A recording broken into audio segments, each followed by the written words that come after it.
Hello. Hello, hello, hello, hello, hello, hello, hello, hello. To all the precious people all over the world, welcome back to our channel, Precious Cats of Mama Keys, and an opening greeting from our eldest for baby name George. Yeah. Say good morning. Good morning, all the subscribers and viewers. I am George. Yeah. Our topic for this video is about the 7 shocking cat facts. Today, we're going to be exploring about shocking facts about cats. There are some really great things about cats. Yeah. Cats, first shocking fact is cats land on their feet. So if a cat falls from whatever heights, of course, just like us, they would fall and suddenly they're upside down. They can find the ground both with their eyes and what we would call a vestibular apparatus, so that their ability to find the horizon, no matter what direction they're in at that moment. So part of this is due to their flexible spine. So there's one of the most amazing things why they're falling. They have a flexible spine, not like us humans. Our skull is connected to our spine at the back, but cats, their part over here is not connected to their spine at the back, but their tail is connected. Do you agree, Yaya? Do you agree that one, Yaya? And here's another gorgeous man named Plain. Your gorgeous cat. A very gorgeous cat with dark orange eyes. That's my Pin, but with a crooked tail. A very macho one. Hi, Pin.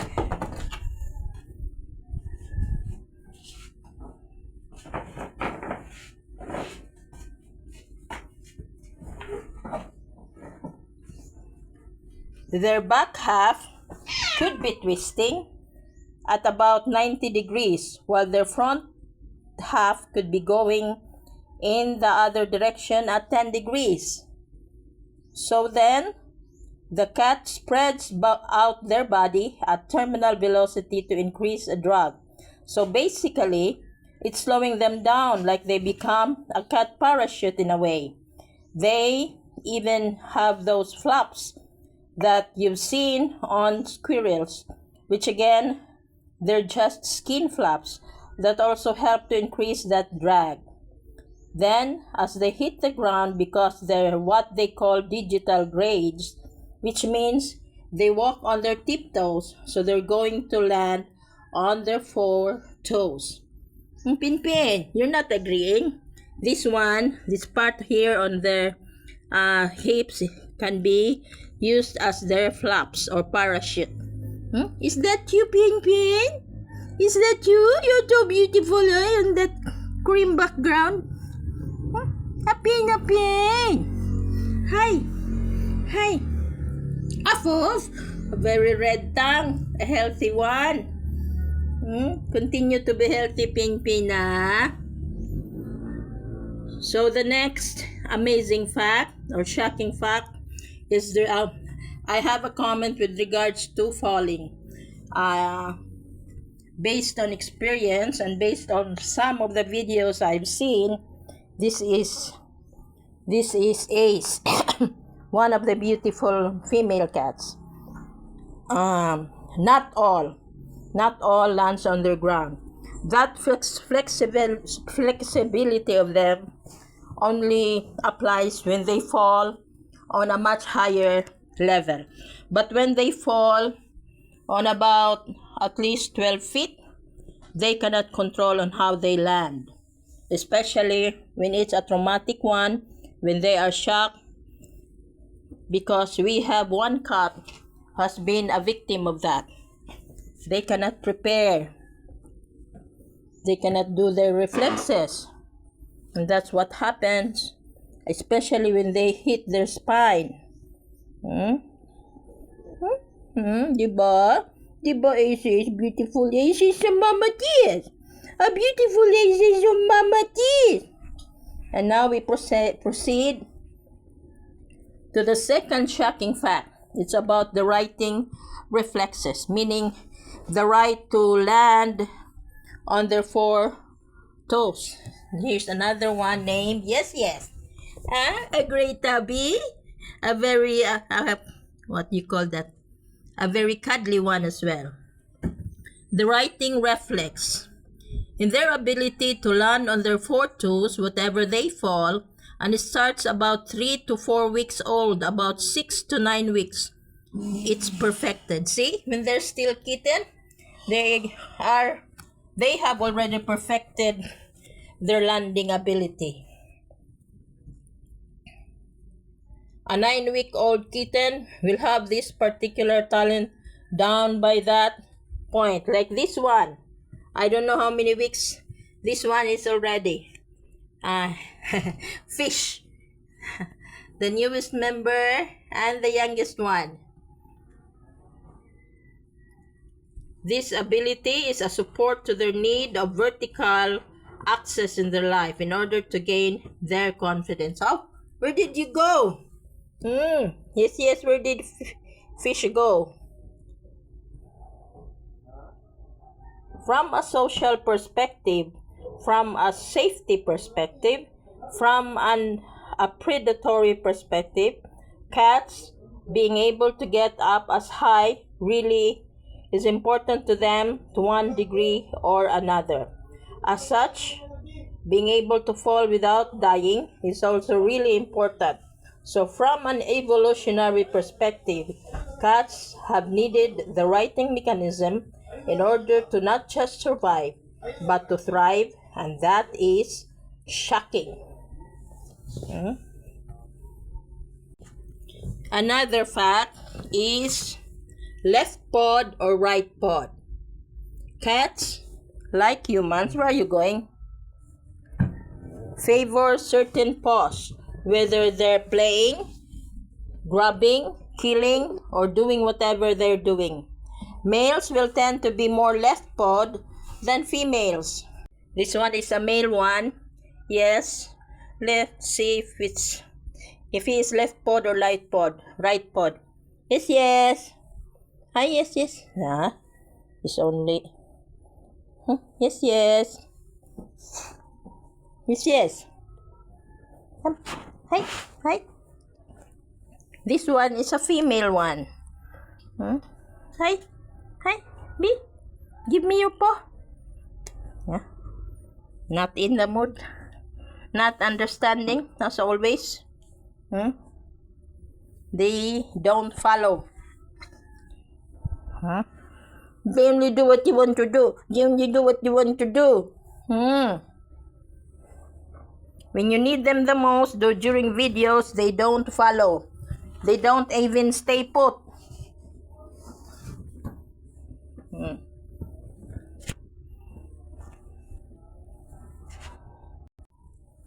What are you doing?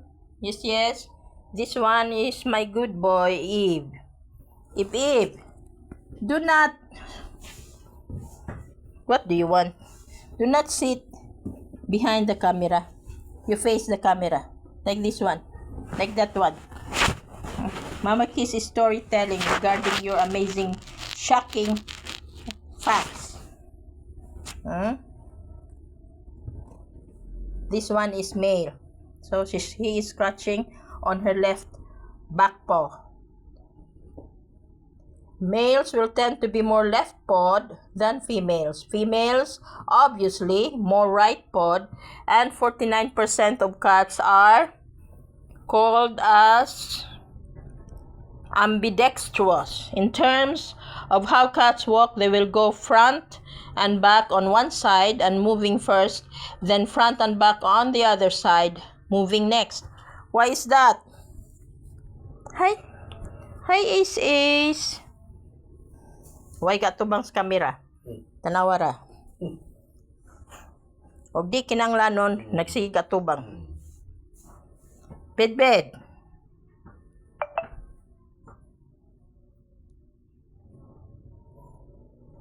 The only other mammals are camels and giraffes. No other mammals walks like this.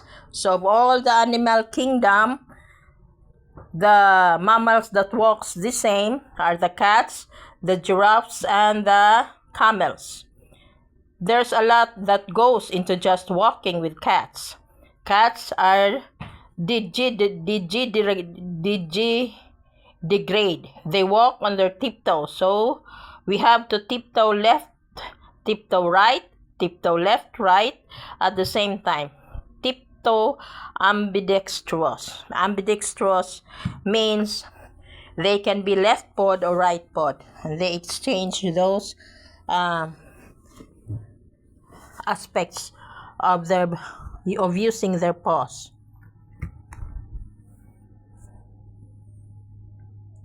Another amazing fact is about their tongue.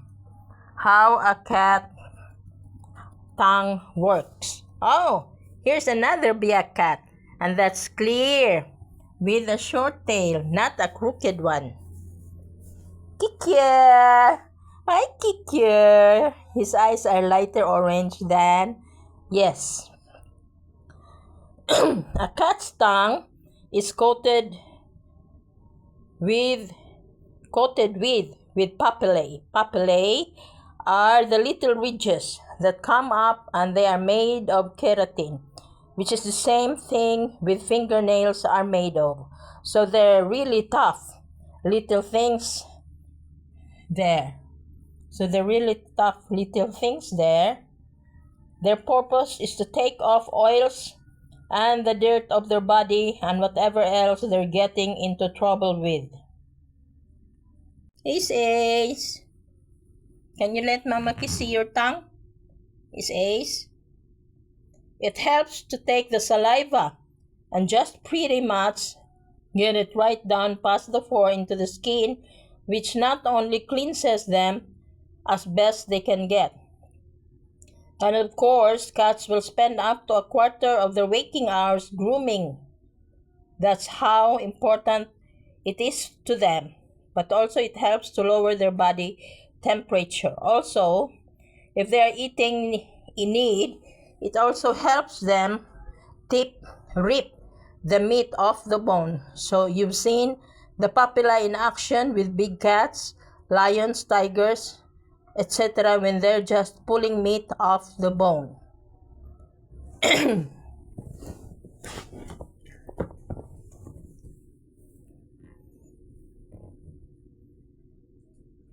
Sometimes it's with their feet, with their teeth. A lot of times it's with their powerful tongue.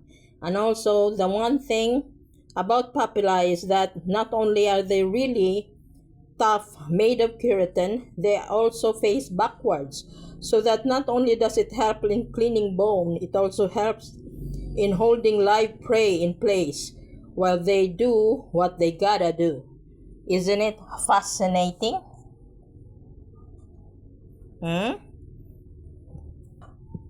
This is Key, the second to the youngest one, sleeping.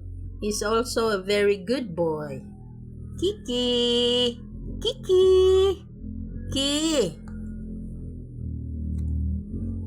Another amazing, shocking fact about cats is that cats have many meows. There have been over 100 different types of cat vocalization identified one. Compare that to dogs who have 10. The one is lying near my lap. The one is looking at me. The one is on the back. This one also on this one. This one is sleeping. And I'm concentrating on the second to the youngest. But they're disturbing. Cats have vocalizations that range anywhere from the meow, which has evolved specifically for communications with humans. Little kittens might meow at each other, but past the time that they're kittens, it's reserved for humans. Any part of the reason is that we tend to infantilize our cats to treat them like babies and respond more to that sound of that meow, and they learn that very quickly. They got us wrapped around their little baby paws, but we also have things like the chirp and, of course, the hiss, the growl, the owl. Shocking, fascinating, and enlightening. Fish, fish, what are you doing? You're playing fish, fish. There's one is disturbing. Fish, fish. Another amazing topic about cats is about their nose prints. The nose prints. Every cat's nose prints is unique to them, much like a fingerprint to us. Cats have 200 million odor sensors in their nose. Compare that to the 5 million that humans have. Cats leave us in the dust. And of course, part of that is because cats depend on their noses a whole lot more than they even depend on their eyes. So when it comes to staying alive, nose really comes into a lot. This time, I am supposed to take a video on the smallest one, but seeking attention are three big ones. A black one named Clear, a female one named Bed, and another female one named Ace, who have already been taken a while ago. Another amazing fact is their healing purr. Are you purring now? Are you purring now, Kikia? Cats are known to recover from broken bones very quickly and recover from the injuries very quickly. Part of this reason is the purr. So their purr vibrates at between 25 to 150 hertz. That vibration and those hertz right there are actually associated with bone healing, joint and tendon repairs, and just overall wound healing in itself.